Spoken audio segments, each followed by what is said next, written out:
Ahoj Peťo, nedávno som postrelala, že máš vo svojej ponuke 2 byty, ktoré sú na rovnakej ulici, v rovnakom vchode a dokonca na rovnakom podlaží. Povieš nám o tom viac? Ahoj Julka, áno, nestáva sa teda často, aby sme takúto ponuku mali. Jedná sa teda o 2 byty, ktoré sa nachádzajú na Volkerovej ulici v širšom centre mesta Prešov. V jednom prípade sa jedná o trojizbový byt, ktorý má užitkovú plochu 69 m2 a k tomu ešte patrí veľká pivnica, ktorá má cez 10 m2, čiže tento byt ponúka naozaj dostatok úložného priestoru a tým, že je v pôvodnom stave, si ho môžu klienti prerobiť podľa svojich predstav.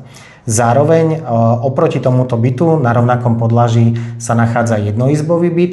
Tento jednoizbový byt bol v minulosti rekonštruovaný, pričom sa zmenila jeho dispozícia a vznikol z neho dvojizbový byt.